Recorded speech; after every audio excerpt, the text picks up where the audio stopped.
Cricket ஃபேன்ஸுக்கு வணக்கம். So ஆர்சிபியை பொறுத்த வரைக்கும் ஏகப்பட்ட பேரை டிபெண்ட் பண்ணி தான் இருக்காங்க. ஸோ கண்டிப்பாக இருக்கிற ஸ்குவாடை வச்சே வின் பண்ணிட முடியுமா அப்படின்னு கேட்டால் அது கொஞ்சம் டவுட்டாக தான் இருக்குது. யாராவது ஒருத்தர் நல்லா பர்ஃபார்ம் பண்ணால் தான் ஒவ்வொரு மேட்சும் வின் பண்ணக்கூடிய ஒரு சுச்சுவேஷனில் இருக்காங்க. அந்த வகையில் கீ இந்தியன் பிளேயர்ஸ் நிறைய பேர் பார்த்தாச்சு. யங்ஸ்டரான லோங்ரோருக்கு கொஞ்சம் அவங்க வந்துட்டு டைம் கொடுக்கணும். ஸோ அது மட்டும் இல்லாமல் ரஜத் பட்டிதரை ஸ்டேட்டாகவே எல்லா மேட்சுமே 11ல் ஆட வைக்கணும். அவருக்கு அந்த ஃப்ரீடம் கொடுக்கணும். பிகாஸ் 2-3 மேட்ச் அவர் சொதப்பினாலும் அவர் வெளியில் உட்கார வைக்காம அவருக்கு சான்ஸ் கொடுத்துக்கிட்டே இருக்கணும். பிகாஸ் மிகப்பெரிய இன்ஜுரியிலிருந்து அவர் திரும்பி வந்திருக்காரு.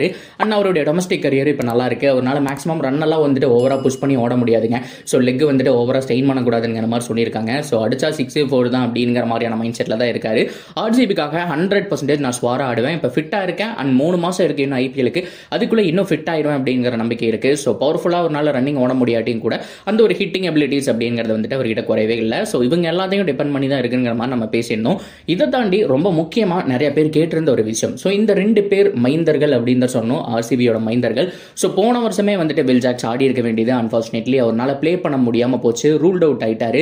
போன வருஷம் ஒரு இருந்திருந்தா மிடில் ஆர்டரில் ஒரு குறை வந்துட்டு கண்டிப்பாக வந்துட்டு தீர்ந்திருக்கும். ஸோ கண்டிப்பாக அவங்க வந்துட்டு ஃபைனல் புஷ் பண்ணி போயிருக்கலாம். போன வருஷம் மிகப்பெரிய ப்ளஸ்ஸே என்ன அப்படின்னு கேட்டிங்கன்னா ஸோ அவங்களுடைய டாப் 3 தான். ஆனால் மிகப்பெரிய மைனஸ் என்னன்னு கேட்டிங்கன்னா அவங்களுடைய அந்த ஒரு மிடில் ஆர்டர் பேட்டிங் அதில் 2 பேர் இல்லை. அதாவது அந்த வில் ஜாக்ஸ் அது மட்டும் இல்லாமல் பட்டிதர் இல்லை. 2 பேருமே திரும்பி வராங்க. ஆனால் க்ரூசியெல்லாம் 2 பேருக்கு நம்ம கம்பேரிசன் பார்த்தே ஆகிடுங்க. வில் ஜாக்ஸ் ஆடணுமா, அது மட்டும் இல்லாமல் கேமரூன் கிரீன் ஆடணுமா, இவங்க 2 பேர்ல யார் பெஸ்ட்? ஆர்சிபில எவ்ரி மேட்ச் யாரை பிளேயிங் 11ல எடுக்கணும், பிரைஸ் டேக் வந்துட்டு பார்ப்பாங்களா? பிகாஸ் கிரீனோட ரேட் அப்படிங்கிறது ஓவர், அதனால அவர் எடுக்கணும்னு பார்ப்பாங்களா? இல்ல வில் ஜாக்ஸ் வந்துட்டு செம்மையா ஆடுவார், கிரீனோட மச் பெட்டர் அப்படின்னு கூட சொல்லலாம். வில் ஜாக்ஸ் மேக்ஸிமம் அவர் வந்துட்டு இன்டர்நேஷனல் ஆடினது கிடையாது. ஸோ ஆனால் அந்த அளவுக்கு பவர்ஃபுல்லான ஒரு ஹிட்டர். ஸோ அவர் ஸ்டேட்டாவே ஆடணுமா அப்படிங்கிற மாதிரி ஏகப்பட்ட கேள்விகள் போயிட்டு இருக்கு. அது எல்லாத்துக்கும் பதில் டீடைல் இந்த வீடியோவில் பார்த்து தெரிஞ்சுக்கலாம்.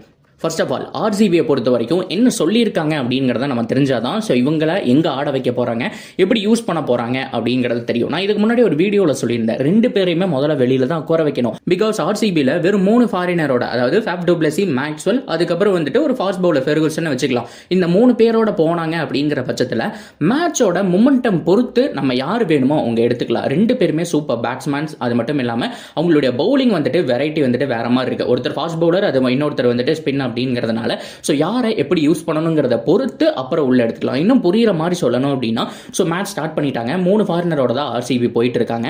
ஸோ இந்த சமயத்தில் பார்த்தோம் அப்படின்னா ஃபாஸ்ட் பவுலிங் நல்லா பொழக்கிறாங்க. ஆனால் ஸ்பின்னர்ஸ் கிட்ட தடுமாறுறாங்க. சேபாக் மாதிரி அவனோட ட்ராக்ல நம்ம வெயிட் பண்ணிட்டு இருக்கோம்னு வச்சுக்கோங்களேன். இப்போ நம்ம எக்ஸ்ட்ரா ஒரு ஃபாஸ்ட் பவுலராக வந்துட்டு நம்ம கிரீனை கொண்டு வர தேவை கிடையாது. ஸோ அதுக்கு பதிலாக வில் ஜாக்ஸை கொண்டு வந்தோம்னா ஸ்பின்னர் இருக்காரு. ஸோ அது மூலியமா ஒரு 4 ஓவரில் வந்துட்டு கண்டெய்னும் பண்ண முடியும். அது மட்டும் இல்லாமல் 2 விக்கெட் விழுகிறதுக்கான சான்ஸ் இருக்கு. அதே மாதிரி செகண்ட் ஹாஃப்ல சூப்பராக பேட்டிங்கும் ஆடிக்கலாம். இதே மாதிரி ஒரு வேற ட்ராக்ல ஆடிட்டு இருக்காங்க, ஃபாஸ்ட் பவுலிங் ட்ராக்ல ஆடிட்டு இருக்காங்க பட்சத்தில் ஸ்பின்னர்ஸ் பயங்கரமா அடி வாங்குறாங்க. நம்ம என்ன பண்ணணும் அப்படிங்கிற மாதிரி யோசிச்சுட்டு இருக்கும்போது ஸோ ஒருத்தர் வெளியில உட்கார வச்சுட்டு ஸோ அந்த சமயத்தில் பார்த்தோம் அப்படின்னா ஃபாஸ்ட் பவுலரா நம்மளுடைய கேமரூன் கிரீனை 10 ஓவருக்குள்ள உள்ள கொண்டு வந்துக்கலாம். ஸோ அவருடைய ஓவர்ல இருந்து ஒரு 2-3 ஓவருக்குள்ள போறதுக்கான சான்ஸ் இருக்கு. ஸோ செகண்ட் ஹாஃப் பேட்டிங்கும் ஆடிக்கலாம். ஸோ இந்த மாதிரி மேட்சோட மொமெண்டம் எப்படி போகுது அப்படிங்கிற பேஸ் பண்ணி ஸோ யாரை உள்ள கொண்டு வரலாம் அப்படிங்கிறத ஆர்சிபி முடிவு பண்ணுவாங்க. ஸோ இப்போதைக்கு இதுதான் ரூலா இருந்துட்டு இருக்கு. சரி, ஓகே. இந்த வீடியோவில் நம்ம ஆல்ரெடி சொன்ன மாதிரி 2 பேர்ல யார் பெஸ்ட், ஆர்சிபிக்கு யார் இந்த வருஷம் கண்டிப்பா செட் ஆகி ஆகணும் அப்படின்னு கேட்டீங்கன்னா என்ன பொறுத்த வரைக்கும் அவர் கோ வித் வில் ஜாக்ஸ் அப்படின்னு தான் நான் சொல்லுவேன். பிகாஸ் ஏன்னு கேட்டீங்கன்னா கேமரூன் கிரீனை விட அவர் பெஸ்ட் தான். 2 பேரும் கம்பேர் பண்ணி பார்த்தீங்கன்னா அவர் தான் பெஸ்ட். அதுக்கான ரீசன் என்னங்கிறதையும் நான் சொல்லிடுறேன். ஆர்சிபி எதை மைண்ட்ல வச்சு கிரீனை எடுத்தாங்கன்னு நீங்க கேட்டீங்கன்னா கிரீனை பொறுத்த வரைக்கும் ஒரு மிடில் ஆர்டர் பேட்ஸ்மேனா எடுத்திருக்காங்க. ஃபேப் டு பிளஸி தான் அவர் சொல்லியிருக்காருங்க, கிரீனை எடுங்கிற மாதிரி சொல்லியிருக்காங்க. முடிஞ்ச அளவுக்கு 17.5 கோடி வரைக்கும் கொடுத்து எடுத்து வச்சிருக்காங்க. ஆனா இது புவரான ஒரு டிசிஷன். எல்லாருமே சொல்லிட்டு இருக்கக்கூடிய விஷயம் அதுதான். ஏன்னா அவரை பொறுத்த வரைக்கும் பக்கா ஓப்பனருங்க. நீங்க எடுத்து பாருங்க, அவருடைய கெரியர் எடுத்து பாருங்க. மிடில் ஆடின ஒரு இன்னிங்ஸ் கூட அவர் வந்துட்டு சரியா இல்ல, ஸ்கோர் பண்ணியிருக்காரு. பட் இருந்தாலும் ஓப்பனிங் வர்சஸ் மிடில் 2க்கும் சேர்ந்துட்டு ஒரு சார்ட் மாதிரி போட்டேன்னு வச்சுக்கோங்களேன், அவர் ஓப்பனிங்ல ஸ்கோர் பண்ற ரன்ஸ் தான் 94% பக்கம் இருக்கு. மிடில் ஆர்டர்ல வெறும் 6% ரன் தான். பிகாஸ் அவர் ஒரு யங்ஸ்டர். அது மட்டும் இல்லாம ஓப்பனிங் வந்துட்டு இந்த பவர் பிளேவை யூஸ் பண்ணி ஆடுறது, பவர் பிளேவை மேக்ஸிமைஸ் பண்ணிக்கிறது, அங்கங்க தட்டிட்டு ஒரு 10 ஓவர் பக்கம் பவர் பிளே எல்லாம் கலந்து ஒரு 50-60 ரன் அடிச்சுக்குவாரு. அதுக்கப்புறம் வந்துட்டு தட்டி ஒரு 40 ரன் அடிச்சு செஞ்சுரி போடக்கூடிய ஒரு பிளேயர் தான். பயங்கரமான ஹிட்டர் தான். பட் இருந்தாலும் அவர் ஒரு பக்கா ஓப்பனர். ஆனா ஃபேப் டு பிளஸி என்ன சொல்லியிருக்காரு அப்படின்னா எங்களுக்கு மிடில் ஆர்டர்ல பிரச்சனை இருந்துச்சு, அதனால நாங்க கேமரூன் கிரீனை எடுத்திருக்கோம் அப்படிங்கிற மாதிரி சொல்லியிருக்காரு. என்ன பொறுத்த வரைக்கும் இது போரான டிசிஷன். நீங்க கேமரூன் கிரீனை வைக்கிறீங்க அப்படின்னா ஓப்பனிங் தான் கொடுக்கணும். பிகாஸ் அவருடைய ஸ்ட்ரைக் ரேட் எல்லாமே இப்போ வரைக்கும் ஓப்பனிங்ல தான் பலமா இருக்கு. மும்பை இந்தியன்ஸ் கழட்டி விட்டதுக்கான காரணம் என்ன அப்படின்னு கேட்டீங்கன்னா அவரை பொறுத்த வரைக்கும் நல்ல பிளேயர் தான். மும்பை இந்தியன்ஸ்க்கு நல்ல பிளேயர் தான். ஆனா அவங்களோட ஃபாரின் ஸ்லாட் வந்துட்டு நல்லாவே இருக்கு அப்படிங்கிற அப்படிங்கிற பட்சத்திலும் அவங்களுடைய ஓப்பனிங் ஸ்லாட்டை யாருக்கும் கொடுக்க முடியாது. ஒன்று அவங்களுடைய இசான் கிஷன் அண்ட் ரோஹித் சர்மா ஓப்பனிங் இறங்கணும். அப்படி இல்லைன்னா அது போக நிறைய பிளேயர்ஸ் இருக்காங்க, டெவால் பிரேவிஸை கூட ஓப்பனிங் போட்டுக்கலாம், அந்த ஒரு மைண்ட் செட்டில் தான் இருக்காங்க. ரோஹித் சர்மா, இசான் கிஷன், டெவால் பிரேவிஸ் எல்லாம் இருக்கிறதுனால தான் இவர் ஓப்பனர் மிடில் செட் பண்ண முடியாதுங்கிறதுனால கொடுத்தாங்க. அப்படி இல்லாத பட்சத்தில் இவங்க டெவால் பிரேவிஸையே கொடுத்துட்டு அமௌண்ட் கொடுத்து அவங்க ஹர்திக் பாண்டியா கூட வாங்கியிருக்கலாம். அதுக்கான காரணம் இதுதான். அவங்களுடைய ஓப்பனிங் ஸ்லாட்ல அவரை ஃபிக்ஸ் பண்ண முடியாது, மிடில்லையோ ஃபினிஷிங்லையோ அவரை யூஸ் பண்ண முடியாதுங்கிறதுனால தான் டிம் டேவிட்டை விட என்னை பொறுத்த வரைக்கும் கிரீன் பெட்டரான பிளேயர். அப்படி இருந்தும் டிம் டேவிட்டை வச்சுட்டு கிரீனை கொடுத்துருக்காங்கன்னா அதுக்கான ரீசன் 100% அதுதான். அவரை யூஸ் பண்ணால் ஓப்பனிங் மட்டும்தாங்க பண்ண முடியும். நீங்கள் ஃபினிஷிங் ரோலில் அவர் கொண்டு போய் அந்த ப்ரெஷர் போட்டீங்க அப்படின்னா அவர் சின்ன பையன், அது மட்டும் இல்லாமல் நிறைய ஃபினிஷிங் ரோலில் ஆனது கிடையாது.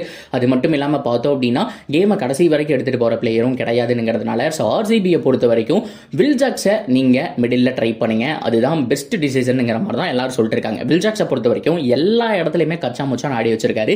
கிட்டத்தட்ட நம்ம கேஎல் ராகுல் மாதிரிங்க, நீங்கள் மிடில் கொடுத்தாலும் ஆடுவார், ஓப்பனிங்கில் போட்டாலும் ஆடுவார். ஸோ அந்த மாதிரி மிக பவர்ஃபுல்லான ஒரு பேட்ஸ்மேன். அது மட்டும் இல்லாமல் ஷார்ட் வேரியேஷன். இப்போ நீங்கள் கேமரன் கிரீனையும் வில் ஜாக்ஸை கம்பேர் பண்ணும்போது வில் ஜாக்ஸ் கிட்ட ஏகப்பட்ட டேலண்ட் இருக்குங்க. அப்படி வந்துட்டு அப்படியே ஸ்கூப்ல பின்னாடி ஆடுறது, ஸோ அது மட்டும் இல்லாமல் அந்த கவர் டிரைவ் எல்லாமே நீட்டான ஷார்ட் செலக்ஷனும் இருக்கு. அது மட்டும் இல்லாமல் கச்சா முச்சான் அடிக்கக்கூடிய ஷார்ட் செலக்ஷனும் இருக்கு. கிட்டத்தட்ட லயம் லிவிங்ஸ்டோன் பார்த்துருக்கீங்களா, அவரை பொறுத்த வரைக்கும் அதே மாதிரி தான் எல்லா விதமான ஷாட் ஆடுவார். ஆனால் சிக்ஸ் அடிக்கிறதெல்லாம் காட்டுத்தனமாக சுற்றுவார், எங்கேயோ போய் விழுகும். அந்த மாதிரி ஸ்டைலான ஒரு பேட்ஸ்மேன் தான். அதே மாதிரி லயம் லிவிங்ஸ்டன் மாதிரியே பவுலிங் போடுவார். அவருடைய ஜெராக்சன் கூட சொல்லலாங்க. சொந்த மாதிரியான ஒரு பிளேயர். அவர் மிடில் இருந்தார்னு வச்சுக்கோங்களேன், ஆப்பனண்ட்டுக்கு கண்டிப்பாக கதி கலங்கும். ஸோ அந்த மாதிரி பிரித்து வீசிடுவார். அவருடைய அந்த ரெக்கார்டெல்லாம் எடுத்து பாருங்க. டாம் கரனும் இவரும் ஒரே டீமில் தான் ஆடிட்டு இருக்காங்க. ரெண்டு பேரும் சேர்ந்து ரீசெண்ட் டைமில் ஒரு 6 மந்த்ல செம்மையான ஒரு ஸ்ட்ரைக் ரேட் வச்சு நல்லா பர்ஃபார்மும் பண்ணிட்டு இருக்காங்க. உண்மையாலுமே என்னை பொறுத்த வரைக்கும் கிரீனா வில் ஜாக்ஸா அப்படின்னு கேட்டிங்கன்னா வில் ஜாக்ஸ் தான் நான் உள்ள கொண்டு வருவேன். சரி, ஓகே. அடுத்ததா இன்னொரு கேள்வி எல்லாருக்குமே ஏற்படும். என்னன்னா ஸ்பின் பவுலிங்கா ஃபாஸ்ட் பவுலிங்கா அப்படிங்கிறது தான். ஆர்சிபியில் அது இன்னொரு மிகப்பெரிய பிரச்சனை அப்படின்னு சொல்லுவேன். ஃபாஸ்ட் பவுலிங் யாரெல்லாம் இருக்காங்கன்னு கேட்டிங்கன்னா ஒரு ஃபாரின் ஃபாஸ்ட் பவுலர் எடுத்துருவீங்களா, அது போக முகமது சிராஜா, அது போக வைசாக் விஜயகுமார், 3 ஃபாஸ்ட் பவுலர்ஸ் தான் இருக்காங்க. ஸ்பின்னர்ஸை பொறுத்த வரைக்கும் மயங்க் தகர் எடுத்தாகணும். அது போக உங்களுக்கு பார்ட் டைம் பவுலராக வந்துட்டு மேக்ஸ்வெல் மட்டும்தான் இருக்கிறாரு.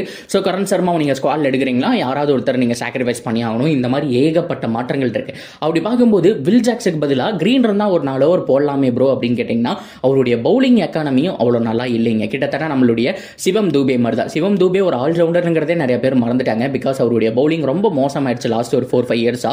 ஆர்சிபியில் இருக்கும்போதே ரொம்ப மோசமான பவுலிங் தான் போட்டிருந்தாரு. சிஎஸ்கே பொறுத்த வரைக்கும் நீ பவுலிங்கே போட வேண்டாம் தம்பி அப்படிங்கிற மாதிரி அவரை ஃபுல் டைம் பேட்ஸ்மேனாகவே மாற்றி விட்டுட்டாங்க.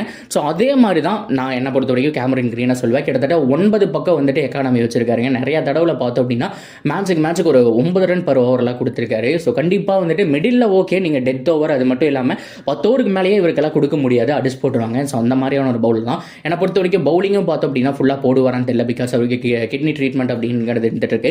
ஸோ பேட்டிங்கில் வந்துட்டு அவர் கான்சன்ட்ரேட் பண்ணுவார். ஸோ இந்த மாதிரியான சமயத்தில் நம்ம கண்டிப்பாக 3 ஸ்பின் ஆப்ஷன் அப்படி இல்லைன்னா 3 ஃபாஸ்ட் பவுலிங் ஆப்ஷனை எடுத்துட்டு ஒரு இம்பாக்ட் பிளேயராக பார்த்தோம் அப்படின்னா வேற யாராவது ஒரு ஃபாஸ்ட் பவுலர் வேணாலும் உள்ள கொண்டு வந்துக்கலாம் அப்படிங்கிறதான் பெட்டரான ஒரு ஆப்ஷன். ஸோ எனிவே என்னை பொறுத்த வரைக்கும் யார் ஸ்குவாடில் எடுக்கணும்னு கேட்டிங்கன்னா நான் முதல் ஆப்ஷனாக இந்த இம்பாக்ட் பிளேயர் ரூலை யூஸ் பண்ணி மேட்சோட மொமெண்டத்துக்கு தகுந்த மாதிரி பிளேயர்ஸ் உள்ள கொண்டு வந்துக்குவேன்.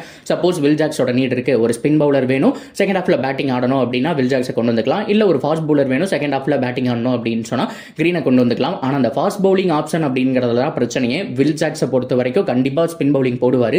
ஆனால் கிரீனை பொறுத்த வரைக்கும் அவர் பவுலிங்க்கு 100% அவைலபிளா அப்படிங்கிறது எல்லாத்தையும் நம்ம பொறுத்து தான் பார்க்கணும். ஸோ நீங்கள் என்ன நினைக்கிறீங்க? இந்த 2 காட்டடி மன்னர்களில் யாராவது ஒருத்தர் உங்கள் ஸ்குவாடில் எடுக்கணும்னா யாருக்கு கொடுப்பீங்க? அதுக்கான ரீசன் என்ன அப்படிங்கிறத கமெண்ட்ல சொல்லுங்கள். தொடர்ந்து அப்டேட்டுக்கு நம்ம சேனலோட நினைச்சிருக்கேன். மறக்காமல் சப்ஸ்கிரைப் பண்ணி சப்போர்ட் பண்ணுங்கள்.